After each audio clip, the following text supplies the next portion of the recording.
All right, let's talk AWS deployment. You've got two major players, Elastic Beanstalk and CloudFormation. One's the easy way, one's the expert way. So which one should you be using for your project? Well, that's exactly what we're going to figure out today. So here's how we're going to tackle this. First, we'll look at the big problem they both solve. Then we'll unpack the whole PaaS versus IAC thing.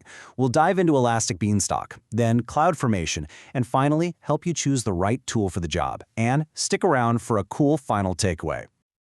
Okay, first things first. Let's talk about the deployment dilemma. Because let's be real, managing apps in the cloud can be a total headache.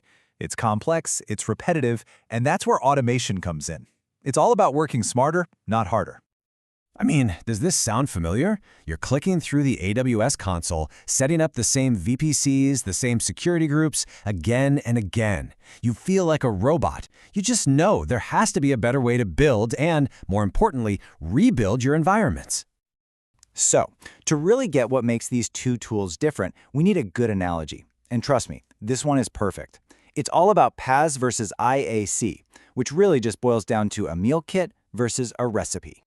Let's break that down. Elastic Beanstalk, that's your platform as a service, or PaaS. It's like getting one of those meal kits delivered to your door. Everything is pre-measured, pre-chopped, you just follow a couple of simple instructions, and boom, you've got a gourmet meal. Super easy. But then you have CloudFormation. That's infrastructure as code, or IAC. This is like being handed a chef's recipe. You have complete control, but you've got to go grocery shopping, do all the prep, all the cooking, all the cleanup.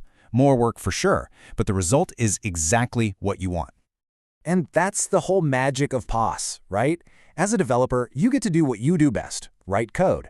You just upload your application, and the platform, in this case Beanstalk, takes care of all the messy stuff. We're talking servers, load balancers, scaling. All that nitty-gritty infrastructure work is handled for you. But with infrastructure as code, you're flipping the script entirely. This is the CloudFormation world. Instead of clicking around in a console, you define everything in a text file, a template. Every server, every database, every network rule. That file becomes your blueprint, your single source of truth. And the best part, you can treat it just like application code. You can version it, review it, and reuse it. All right, let's start with easy mode and take a closer look at our meal kit, AWS Elastic Beanstalk. The whole point of this service is speed and simplicity. I mean, look at this workflow. It really is this simple. You write your code, you zip it up and upload it, you tweak a few settings in the console, and you hit launch. That's it. Whether your code is in Java, Python, Go, Docker, doesn't matter. Beanstalk just takes it and runs with it. So what's to love about Beanstalk? Well, first off, it's fast. You get all this powerful automation, like auto-scaling and load balancing, basically for free. And yeah, the service itself doesn't cost anything extra. You're just paying for the EC2 instances and other resources it spins up for you. It's a huge win for getting started quickly.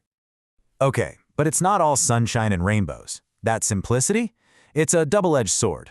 Beanstalk can feel like a bit of a black box. When everything works, it's amazing. But when something breaks, good luck. Diagnosing problems can be a nightmare because so much is hidden from you. Plus, if you have a really complex setup, you're going to hit a wall pretty fast. All right, time to graduate to expert mode. Let's put away the meal kit and pull out the chef's recipe. We're talking AWS CloudFormation now, the tool for people who want absolute, total control. So here, the process is completely different. You don't start with your app code, you start with an infrastructure template. You write out a YAML or JSON file that is literally the blueprint for your entire environment. Every single detail, from the size of your servers to the rules in your firewall, is defined right there in that file. And why would you do all this extra work? Precision and repeatability. That's the name of the game. You get complete, granular control over every little thing. Your infrastructure is now code, which means you can check it into Git, do code reviews, and track changes. You can spin up an identical copy of your production environment for testing with one command. It's incredibly powerful. But with great power comes, well, the learning curve for CloudFormation is steep. A tiny mistake in your template, a misplaced comma, could have massive consequences, like wiping out your entire production setup. And you have to be disciplined. If someone on your team makes a manual change in the console, you get something called CloudFormation Drift, and your template becomes useless. It's a huge headache. Okay, so that brings us to the big question. How on earth do you choose? Meal kit or recipe, speed or control? Let's break down which one is right for you. This table really sums it all up, doesn't it? Elastic Beanstalk is all about the application. It asks, how can I get your code running fast? It's easy, but you sacrifice control. CloudFormation is all about the infrastructure. It asks, how can I build this environment perfectly every time? It's complex, but you get total control. It's a classic trade-off. So, when should you reach for Beanstalk? Simple. If you're a small team and you just want to focus on shipping code, go for it. If you're a startup trying to get an MVP out the door yesterday, it's your best friend. Basically, if you don't have a dedicated DevOps person and your app fits a standard web architecture, Beanstalk is a no-brainer. And when do you absolutely need CloudFormation?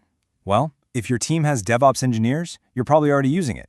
If your app is complex, with weird networking or security needs, you'll need that granular control. And if you need to manage your infrastructure for compliance or cost optimization, treating it as code is the only way to go. Okay, before we finish up, I've got one last thing for you, and it's a bit of a plot twist. It turns out these two services aren't always enemies. In fact, they can work together in a pretty cool way. Check this out. You can actually use CloudFormation to deploy an Elastic Beanstalk environment. That's right, you can get the best of both worlds. You get the repeatability and control of infrastructure as code to set up your environment, but your developers still get the simple push-button deployment experience at Beanstalk. It's like using your master recipe to create a whole bunch of perfect, easy-to-use meal kits. So that's what it all comes down to, really. For your next project, what do you need more? The incredible speed of the meal kit or the absolute control of the recipe? There's no single right answer. It's all about understanding that trade-off between convenience and control and picking the right tool for the job you have today.